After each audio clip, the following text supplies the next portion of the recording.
નગરપાલિકાની ચૂંટણી પહેલા રાજકારણ ગરમાયું। ભાજપના ગણગણાતા વોર્ડ નંબર 1માં સ્થાનિક અને યુવા શિક્ષિત ઉમેદવારને ટિકિટ આપવા ગ્રામજનોએ કરી માંગ।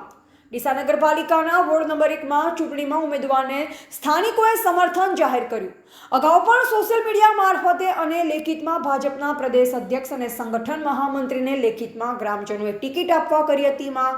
ભારતીય જનતા પાર્ટીમાંથી યુવા અને શિક્ષિત ઉમેદવાર તરીકે કલ્પેશ ભારતીને ટિકિટ આપવામાં આવે તેવી ગ્રામજનોએ કરી માંગ। વોર્ડ નંબર 1માં ભાજપની પેનલમાં એક ટિકિટ આપવા ગ્રામજનોએ બેઠક યોજી આપ્યું જાહેર સમર્થન।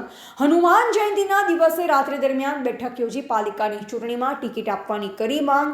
ઇન્દિરાનગર વિસ્તારમાં રાત્રિ દરમિયાન જાહેર જનતાએ શક્તિ પ્રદર્શન કરી ઉમેદવાર કલ્પેશ ભારતીને આપ્યું સમર્થન। મોટી સંખ્યામાં સ્થાનિકોએ ભારતીય જનતા પાર્ટી પાસે કરી ટિકિટની માંગ। ત્યારે જો ભાજપ પાર્ટી ટિકિટ નહીં આપે તો કલ્પેશ ભારતી ગોસ્વામી અપક્ષ દાવેદારી પણ નોંધાવી શકે છે। જો અપક્ષ દાવેદારી નોંધાવે તો આ ભાજપના ગઢમાં પાડી શકે છે ગાબડું। વર્ષો જૂના શ્રમજીવી વિસ્તારમાં કલ્પેશ ભારતી ગોસ્વામી વર્ચસ્વ ધરાવે છે। તમામ સમાજને સાથે લઈ ચાલનારા કલ્પેશ ભારતી આ પાલિકાની ચૂંટણીમાં ઉમેદવારી નોંધવાની તૈયારીઓ દર્શાવી। સ્થાનિક ઉમેદવારને ગ્રામજનોએ જાહેર સમર્થન જાહેર કર્યા। રાજકીય પક્ષોમાં સર્જા ભૂકંપ। ડીસા નગરપાલિકાની ચૂંટણીમાં અનેક ઉમેદવારો ચૂંટણી લડવા મેદાને ઉતર્યા છે, ત્યારે સ્થાનિક ઉમેદવારને જાહેર સમર્થન મળતા રાજકીય પક્ષોમાં ચર્ચાઓ શરૂ। પાર્ટી ટિકિટ આપે કે ના આપે, જો કલ્પેશ ભારતી અપક્ષ દાવેદારી કરશે તો ભાજપના ગઢમાં ગાબડું પાડી શકે છે। ત્યારે હાલમાં કલ્પેશ ભારતી ગોસ્વામીને આ ગ્રામજનોએ સમર્થન જાહેર કરતા રાજકારણ ગરમાયું। નગર વિસ્તારની એક અપેક્ષા છે કે કલ્પેશભાઈ ને ટિકિટ મળે અને અમે બધા એક ગામવાળા સાથે છીએ અને આમ જે લાગતા વળગતા હોય એ ધ્યાન દોરજો અને અમે ગામ એક સમ થઈને કહીએ છીએ કે અમારે એક ટિકિટ કલ્પેશભાઈને આપો। અમે ગામવાળા જવાબદારી લઈએ છીએ કે એમને જીતાડીશું અને આખું ગામ એમને સપોર્ટ કરશે। આ મીટિંગ ખાલી ગામવાળા તરફથી કોઈ કલ્પેશભાઈએ કે એમને કહેવાથી રહી નથી। અમારા ગામવાળા ઘણીવાર એવું થઈ જાય કે કોઈ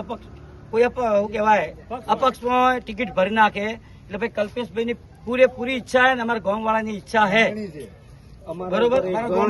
અને અમારા ગામવાળા ઉપર એક ઋણ છે કે ગામ વસ્યું નતું એના પહેલા એરિયા રહે, દરેક ઘર દીઠ પાણી પીવાનું અહીંથી લઈને જતા હતા અમે, એટલે એક અમારો ઇન્દિરાનગર નો ઋણ છે એ અમને ઉતારવાનો મોકો આપો અને અમે આખું ગામ સમર્થન આપીએ છીએ। અમારે એક ટિકિટ જોઈએ ભાઈ, બાપજીની એક ટિકિટ જોઈએ, 3 ટિકિટ તમે ગમે એને આપજો, બરોબર। એક ટિકિટ અમને આપજો। कल्पेश बापजी तुम आगे बढ़ो, हम तुम्हारे साथ हैं। कल्पेश बापजी तुम आगे बढ़ो, हम तुम्हारे साथ हैं। भारत माता की जय, माता की जय। धरणीधर सोमनाथ भगवान की जय, इच्छा पूर्ण भगवान की जय।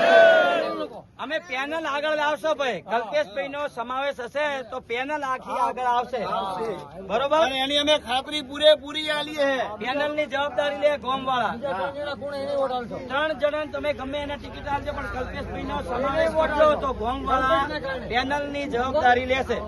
કલ્પેશભાઈ બાપજી 3 વોટ બીજા મળશે। હા, ગમે કઈ આવો ભલે, બરોબર।